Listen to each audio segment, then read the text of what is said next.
Right బుల్టెలో మరో breaking చూస్తున్నాం. Congress senior నేత జానారెడ్డికి ఆ పార్టీ స్పెషల్ టాస్క్ అని అప్పగించింది. అభ్యర్థుల లిస్ట్ అనంతరం బుజ్జగింపుల బాధ్యతను హైకమాండ్ ఆయనపై ఉంచింది. గతంలో పార్టీలోని అంతర్గత కుమ్ములాటలను పరిష్కరించడంలో జానారెడ్డి సఫలమైనట్లు ఏసీసీ బలంగా నమ్ముతుంది.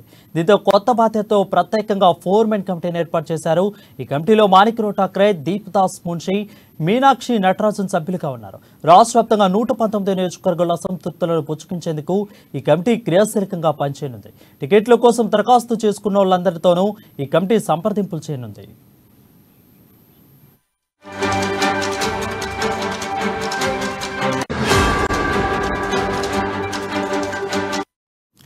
న్యూస్ చూస్తున్నాం. కాంగ్రెస్ సీనియర్ నేత జానారెడ్డికి ఆ పార్టీ స్పెషల్ టాస్క్ ను అప్పగించింది. అభ్యర్థుల లిస్ట్ అనంతరం బుజ్జగింపుల బాధ్యతను హైకమాండ్ ఆయనపై ఉంచింది. గతంలో పార్టీలోని అంతర్గత కుమ్ములాటలను పరిష్కరించడంలో జానారెడ్డి సఫలమైనట్లు ఏసీసీ బలంగా నమ్ముతుంది. దీంతో బాధ్యతలతో ప్రత్యేకంగా 4-మెన్ కమిటీని ఏర్పాటు చేశారు. దీనిపై మరింత సమాచారం మా ప్రతినిధి రాజు గాంధీభవన్ నుంచి లైవ్ లో అందుబాటులో ఉన్నారు. రాజు, చెప్పండి. వరుణ్, కాంగ్రెస్ పార్టీలో టికెట్ల ఫైనల్ ఇంకా జరుగుతూ ఉంది. స్క్రీనింగ్ కమిటీ ఇప్పటికే 3 దఫాలుగా కూడా సమావేశమైనప్పటికీ కూడా ఆ టికెట్లు ఇంకా ఫైనల్ చేయని పరిస్థితి ఉంది. ఎందుకంటే టికెట్లు ఇప్పటికే అప్లై చేసిన వాళ్ళని చూసుకుంటే దాదాపు 1000 మంది పైగా అభ్యర్థులు టికెట్లను అప్లై చేసుకో ఉన్నారు.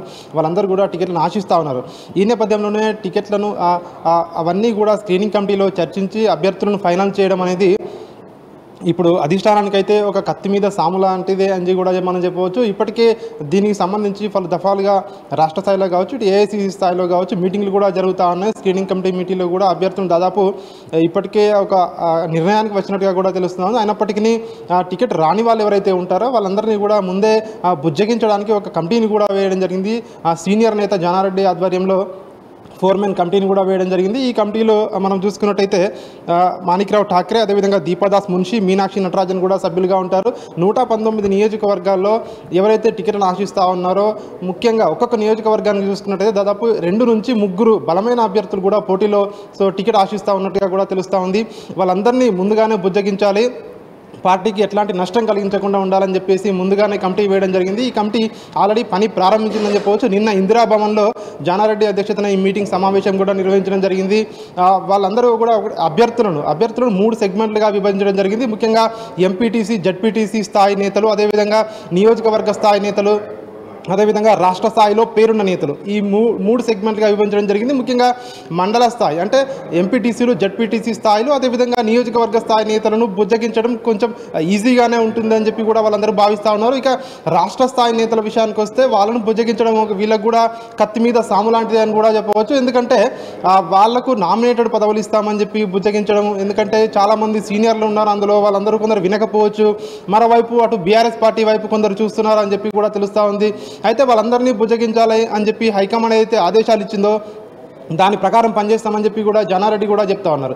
అయితే 119 నియోజకవర్గాల్లో అభ్యర్థులను ఫైనల్ చేయక ముందే ఈ పని ప్రారంభించడం వల్ల కొంచెమైనా కూడా మనం అసంతృప్తులను తగ్గించవచ్చు అని చెప్పి కూడా కాంగ్రెస్ పార్టీ భావిస్తూ ఉంది. ముఖ్యంగా ఒకవైపు టికెట్లను స్క్రీనింగ్ కమిటీలో ఫైనల్ చేస్తూనే మరోవైపు ఇటు అభ్యర్థులను ఒక్కొక్కరిని పిలిచి దాదాపు ఒక్కొక్కరిని ఇండివిజువల్గా పిలిచి మాట్లాడాలని చెప్పి నియోజకవర్గ స్థాయిలో నేతలను పిలిచి ఎవరైతే టికెట్కి అప్లై చేసుకున్నారో వాళ్ళతో మాట్లాడాలని చెప్పి కూడా హైకమాండ్ ఇప్పటికే జానారెడ్డిని ఆదేశించింది. ఎందుకంటే జానారెడ్డి ఇట్లాంటి ఏదైతే అసంతృప్తులను చల్లబరిచిన అంశంలో జానారెడ్డికి గతంలో చాలా ఎక్స్పీరియన్స్ ఉందని చెప్పి కూడా అధిష్టానం భావిస్తూ ఉంది. అందుకే ఈ బాధ్యతలను ముఖ్యంగా జానారెడ్డికి అప్పగించడం జరిగింది. అదేవిధంగా టికెట్లు కూడా దసరా తర్వాత ఫైనల్ చేస్తారని చెప్పి కూడా తెలుస్తూ ఉంది. దసరా తర్వాత దాదాపు ఒకటేసారి మెజారిటీ సీట్లను కూడా అభ్యర్థులను ప్రకటించే అవకాశం ఉంది కాంగ్రెస్ పార్టీలో అని తెలుస్తూ ఉంది. అదేవిధంగా రాహుల్ గాంధీతో కరీంనగర్లో ఒక సభ ఏర్పాటు చేసి కరీంనగర్లో పార్టీ మేనిఫెస్టోను కూడా విడుదల చేయాలి అని చెప్పి కూడా పార్టీ నేతలు భావిస్తున్నట్టుగా కూడా తెలుస్తూ ఉంది.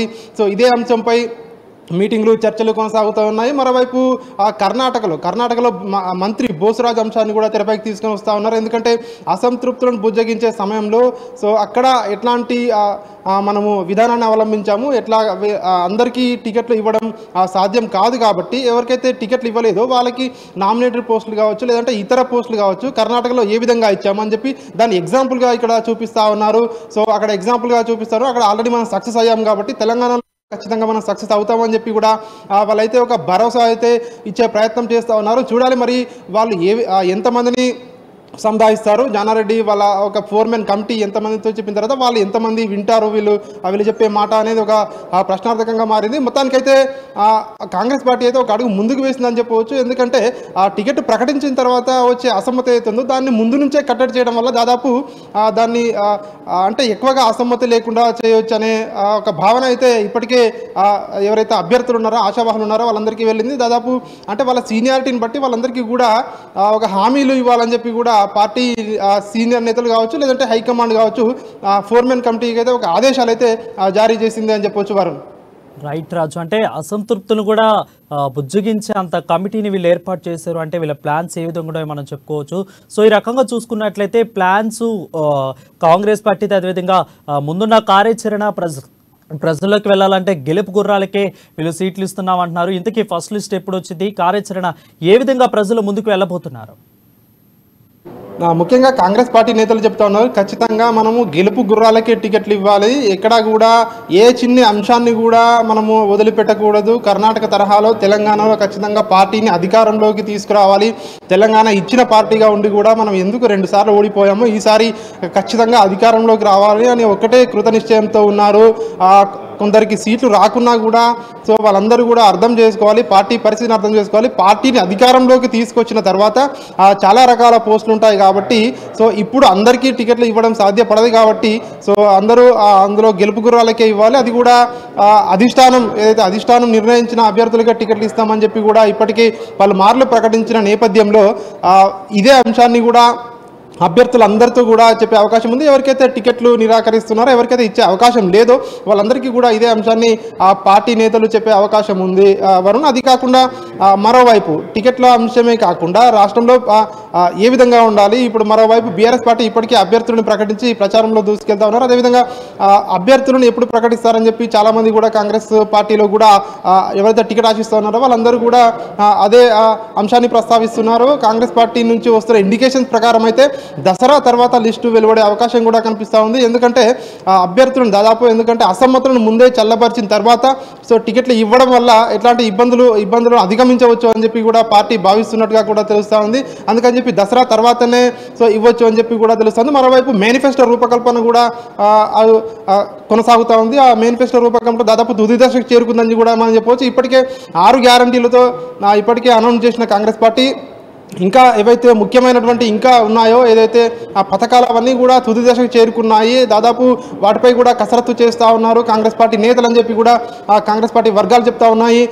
అంటే దసరా తర్వాత ఒకటేసారి డైరెక్ట్గా టికెట్ల అనౌన్స్తో పాటు మేనిఫెస్టోను కూడా కాంగ్రెస్ పార్టీ అగ్రనేతలను పిలిపించి వారి సమక్షంలో మేనిఫెస్టోను కూడా కంప్లీట్ మేనిఫెస్టోను కూడా విడుదల చేసే అవకాశం అయితే మనకు స్పష్టంగా కనిపిస్తూ ఉంది. Varun, thank you Raju for the clear updates.